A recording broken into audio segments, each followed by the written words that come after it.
De sentencia, Juan Pablo Mendoza. Doctor, buenas tardes, ¿cómo estás? Buenas tardes para vos y para tu audiencia también. Doctor, aquí con Raúl queríamos conversar contigo con relación a una decisión de manera unánime por el cual se absolvió a una persona quien había sido acusada por violencia familiar. Se habla de la no existencia del hecho acusado por la Fiscalía. ¿Podría darnos detalles, doctor, de esta decisión? Sí, correcto. Ese juicio se llevó adelante hace pocos días. En ese sentido, tratándose de violencia doméstica, violencia familiar en realidad, es un hecho que lo manejamos con mucho cuidado, ¿verdad?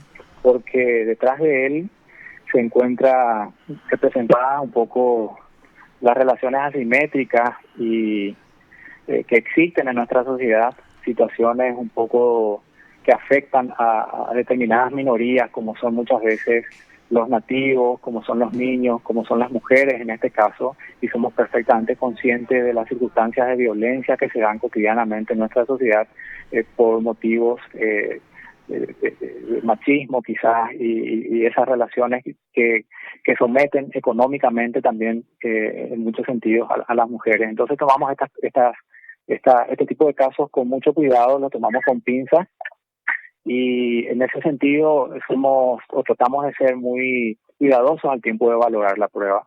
Sucedió en este caso que en realidad el cúmulo probatorio no era en realidad muy grande, no era muy rico. Eh, recibimos la declaración, entre otros testigos, a la propia víctima. La propia víctima se desdijo, manifestó que los hechos no habían ocurrido, que en realidad la denuncia realizada pasa por una situación de nervios que ella tenía y porque en aquella fecha no tenía problemas con sus medicamentos. Obviamente esta situación nosotros la hemos tomado con mucho cuidado porque parte también de la vinculación de violencia pasa por aspectos psicológicos que hacen que muchas veces las mujeres, las víctimas de estos estados, de estos relacionamientos tóxicos, digamos, traten de minimizar o de negar la realidad que viven con su pareja. Entonces, hemos sido cuidadosos al cotejar la prueba. Se presentaron dos testigos que son testigos presenciales que justificaron el haber estado al tiempo de los hechos por ser vecinos, quienes dijeron haber podido percibir lo que ocurría y conocerle tanto a víctima como victimario, que por las características del hecho son pareja. Estos testigos nos manifestaron de manera coincidente que el acusado en realidad en ningún momento le golpeó a la víctima, no le hizo daño físico alguno, que la que estaba gritando en realidad era la víctima, la denunciante, y un derramamiento de combustible que aconteció y que formaba parte de la acusación. Hola, ¿me escuchan? Sí, Sí, doctor, sí, atentamente estamos Que, escuchando.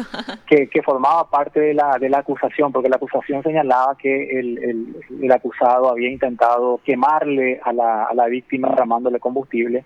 Ambos testigos presenciales nos señalan que el acusado en realidad estaba tratando de cargar combustible en su motocarro, porque son personas desfavorecidas económicamente, que se ganan a duras penas la vida, y que en ese momento aparece un tercero que no formaba parte de la relación de hechos presentada por la acusación, que no fue citado ni como testigo ni como partícipe de ninguna manera, que es el hijo de la señora, una persona de nombre Dani, quien sí tiene un conflicto con el acusado, con quien discute y a quien le agarra sosteniéndole del brazo cuando el otro estaba cargando combustible.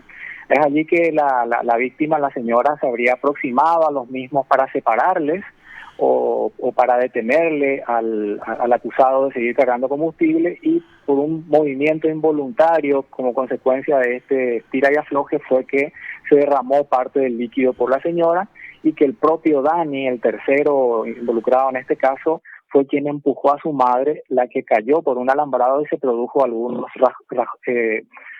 raspaduras en el brazo izquierdo. Esto lo señalaron ambos testigos. Ahora, estos testigos justificaron el haber estado allí al mismo tiempo de los hechos, en el mismo sitio, justificaron conocerle a a la víctima y al acusado por ser vecinos, señalaron el hecho de la conducta generalmente ruidosa, escandalosa de la señora. No fue acreditado en juicio que estos testigos tuviesen alguna animadversión contra ninguna de las partes o tuviesen interés en perjudicar o favorecerle a nadie. Justificaron objetivamente el por qué tuvieron ese conocimiento, que desde el punto de vista de un tercero imparcial es comprensible, porque al estar cerca de los sucesos, obviamente, efectivamente, ellos pudieron percibirlo. Contestaron al examen directo y también pasaron la prueba de contradicción que supone el contraexamen, porque la acusación también les interrogó. Y de todo ese examen y contraexamen no surgió ningún elemento que pudiese señalar que estas personas estaban faltando a la verdad. Muy por el contrario, corroboraban de repente la versión que al inicio dio la propia víctima.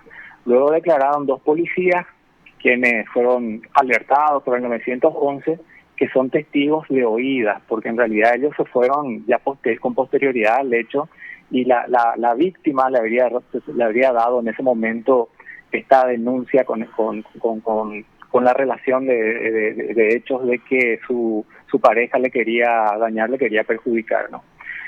Además de esto, fue también presentado un informe victimológico, que es el resultado de una entrevista con una profesional del Ministerio Público, en donde la víctima no refirió nada, no colaboró.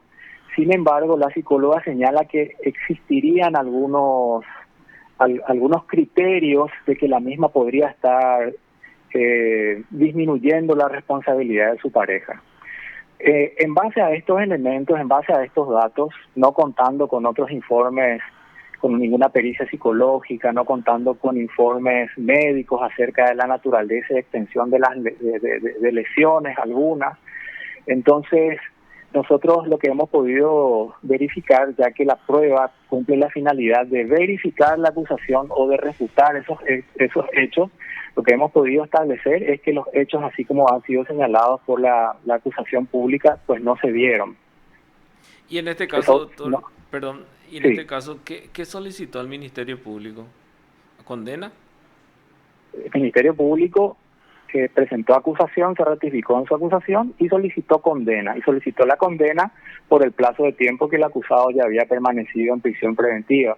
Porque hay que decirlo que el acusado permaneció bajo la medida de prisión preventiva durante cerca de año y medio, hasta que se le fue revocada la prisión por revocatoria de prisión por el cumplimiento de la pena mínima.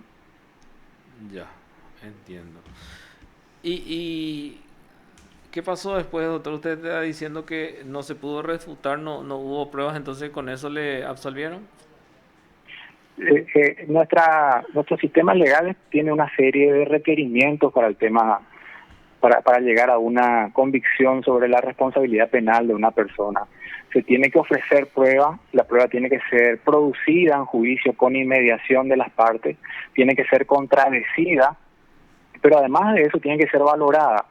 Y esa valoración se tiene que hacer ajustándose a la sana crítica racional, es decir, de acuerdo a las reglas de la lógica, a las reglas de las máximas de la experiencia y a las reglas también de la ciencia. Es decir, el legislador requiere de nosotros una valoración racional de la prueba. Quiere decir que tenemos que establecer si la prueba, que cada elemento de prueba que vamos a emplear, si es fiable, si es creíble, si se refiere a los hechos, si es relevante y si de su valoración conjunta y armónica finalmente es posible establecer si existieron o no los hechos de la acusación. En este caso, nosotros hemos realizado esa operación, juzgamos que los testigos que declararon en juicio han sido creíbles, han sido fiables y sus relatos han sido coherentes y razonables. Además, por otro lado, no se han acreditado mayores elementos de convicción. Es más, la acusación presentó en realidad 2 escenarios o 2 hechos continuos. Un escenario o un hecho de supuesta agresión verbal y física que había acontecido a la tarde y otro hecho que había acontecido a la noche.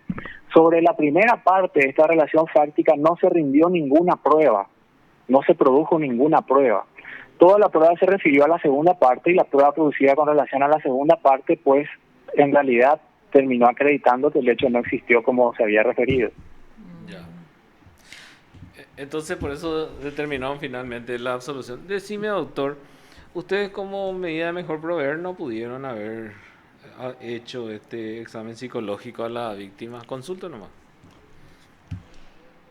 Bueno, en realidad nosotros estábamos esperando que surja algún elemento de convicción que pudiese señalar la necesidad de ese informe psicológico, porque las medidas mejor proveer tienen que surgir a partir de circunstancias excepcionales que surjan en la audiencia de juicio. Tampoco es una facultad librada al deseo o a la decisión simple del tribunal. Entendemos nosotros que tal circunstancia no existió. Entendemos que en este caso lo que sí ha quedado corroborado es que la denunciante en realidad, quizás en un momento de enojo con su pareja, echó mano a esta situación, por lo cual nosotros suponemos sí que en realidad debería de investigarse si no hubo alguna suerte de denuncia falsa más bien. ¿Tienen esos antecedentes, doctor, para que se investigue? Dispusimos eso, pero hay que comprender que la resolución todavía no está integrada. La sentencia va a ser leída la semana que viene. Doctor, pero este tipo de hechos, al menos a nivel de pruebas, y eso es en base a su experiencia como magistrado de sentencias, Sí. ¿Cómo se puede probar, teniendo en cuenta que la víctima muchas veces inclusive es amenazada, es amedrentada, cuando hablamos de violencia doméstica? Sí, correcto. Se puede, en nuestro sistema se puede probar a través de todos los medios de prueba posibles. Se pueden emplear pericias psicológicas, pericias psiquiátricas, pericias socioambientales, se le pueden citar a todos los testigos involucrados, se pueden realizar informes criminalísticos, con toda la gama de medios existentes. No se limita la necesidad de acreditar un hecho a través de un medio determinado.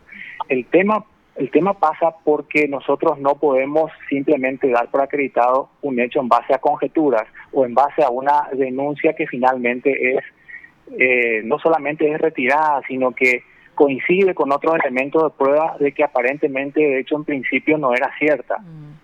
En este caso, por lo que solemos ver muchas veces, se busca que netamente todo vaya hacia la víctima, en el sentido de que la víctima declare, de que la víctima pruebe el hecho en sí. O sea, por la experiencia que vemos nomás, doctor, creo que ahí muchas veces está el error también de los investigadores de netamente llevar hacia la víctima en probar el hecho.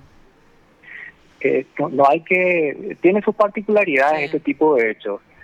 Muchas veces hay un elemento de clandestinidad, es decir, no hay ojos de terceros, no hay testigos, porque muchas veces el agresor tiene una doble vida o una doble imagen. Quizás afuera puede ser buena gente, pero dentro de la casa quizás sea en realidad una persona agresiva que se transforme con relación a los integrantes de la familia. Pero pasa también el tema en que tiene que haber un esfuerzo realmente por parte de la investigación en el sentido de agotar todas las vías probatorias disponibles para eso. Es importante lo que la víctima tiene que aportar, en el sentido de las entrevistas, en el sentido de las pericias psicológicas y psiquiátricas que arrojen, por ejemplo, datos de evidencias de haber pasado por esa situación, como el estrés postraumático, que frecuentemente se asocian a este tipo de situaciones, que a nosotros nos ayudan a crear una convicción en armonía con otros elementos de convicción. Pero si eso no sucede, el sistema legal nuestro no nos permite alterar la carga de la prueba en el sentido de exigirle al acusado que demuestre que él no ha sido el autor del hecho. Doctor, esta ley, la 5777, en esa no se prohíbe lo acaso que la víctima se desdiga prácticamente. Entonces, digo nomás, ahora en el juicio oral él ya retiró prácticamente su denuncia, pero podía hacerlo legalmente antes si esta ley te prohíbe eso. Sí, la ley justamente está estructurada en base a la comprensión de que la víctima puede ser víctima, puede sufrir este tipo de presiones. Y nosotros así lo hemos considerado en nuestra argumentación, en nuestras consideraciones. Nosotros no tenemos por rebatida la teoría de la acusación en base a que la víctima retiró la denuncia. Nosotros la tenemos rebatida en base al hecho de que los elementos de prueba en su conjunto nos han acreditado la hipótesis de la acusación. Es decir, para nosotros no es un elemento de convicción suficiente y tampoco es admisible el hecho de que la víctima pase a decirnos que el hecho no existió, que yo nomás fui la culpable y punto. Nosotros tenemos el deber de valorar en su conjunto todos los elementos de prueba que se han presentado y así lo hemos hecho, justamente en la consideración de estas circunstancias y teniendo en cuenta la gran cantidad de eventos de esta situación que se presenta en nuestra sociedad. Ya. Y bueno, muchísimas gracias, doctor. No sé si tenés más consultas. Muchas gracias, doctor, por la nota. Muy amable. Para servirles. Gracias a ustedes. Hasta luego. Lo escuchaste aquí en PDS.